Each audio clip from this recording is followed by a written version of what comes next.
Pope Francis said his apology is simply the first step in making amends with Indigenous people in Canada, and he says a serious investigation must be conducted into the facts of what occurred in the past. Marc Miller is the Minister of Crown Indigenous Relations. Minister Miller, you've called for this apology in the past, and you once even called the absence of the apology shameful. Well, what's your assessment of the Pope's words today? In the position that I hold, I think the judgment of the adequacy and sufficiency of the words that were spoken today, I think has to be reserved for another day. Certainly it was a moment of some significance for the survivors that I was sitting with in the crowd.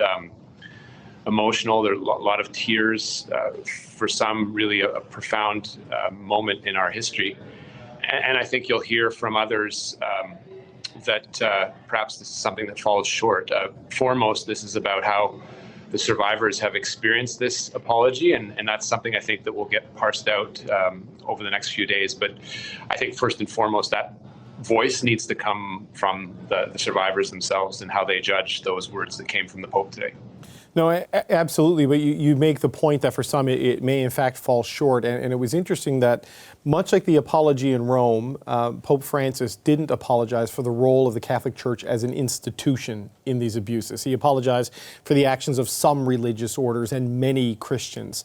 Does that in any way undermine this apology, do you think?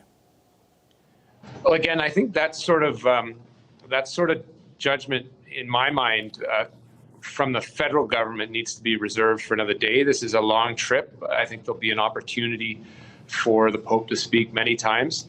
I do recognize that this is something that for the first Pope that comes from the Americas, this is something that is something very personal to him.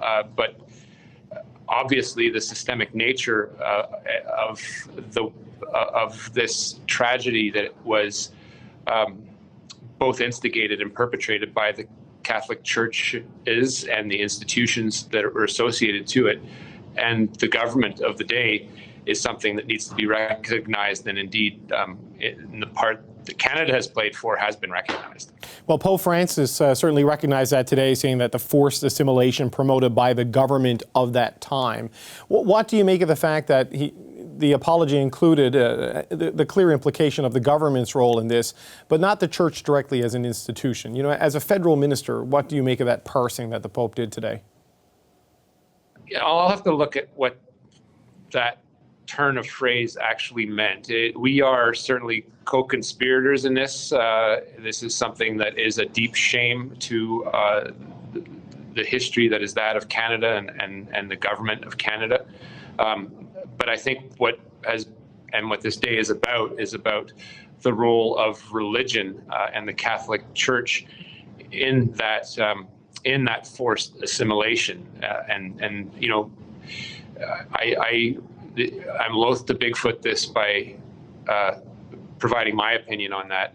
Really, this is for survivors to judge, but I think Canadians should make no mistake that the government of Canada will stand firmly with whatever judgment the survivors level on the quality and scope of this apology.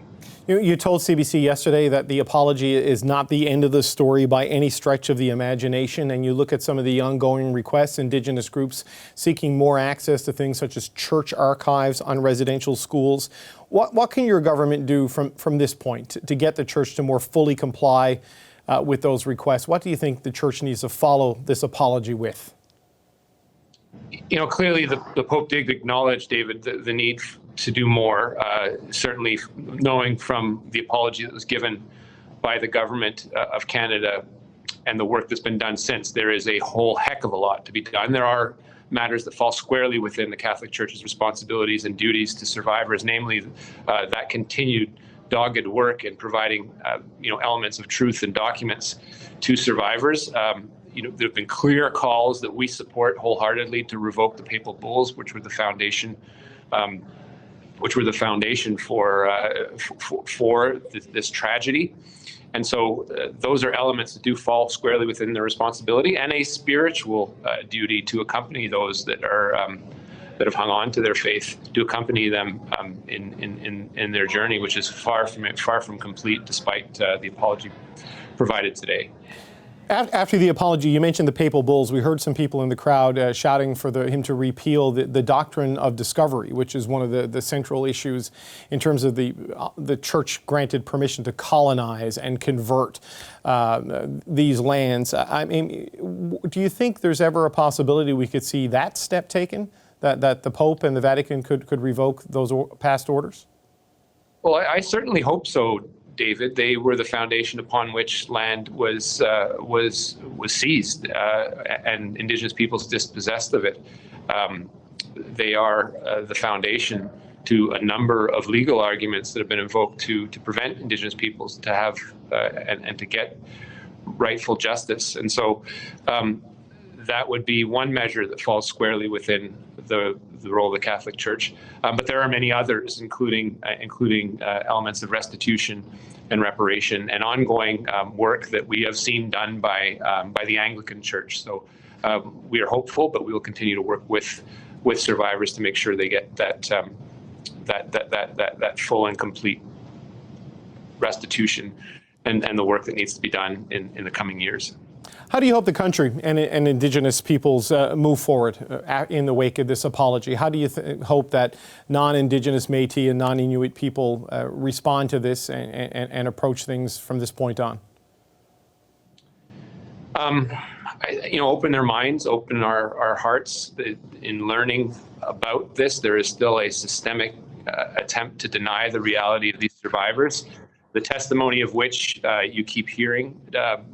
There are some people that will not and will take what has happened to them to their graves, and we have to stand with them and work with them to let the rest of non-Indigenous Canada understand that there's work to do, but also there's work to be done within society, outside government, in understanding truly what is the history of this country, so that we can work together to make it what we aspire it to be, and perhaps sometimes imagine it to be. But for Indigenous peoples, is far from that aspirational goal. That requires education from our youngest. That I derive hope from some of the stuff I see from my children learning in schools that I never learned, and I certainly hear that across the country, that there is a change happening, but it is a generational one, and sometimes that doesn't happen quickly enough.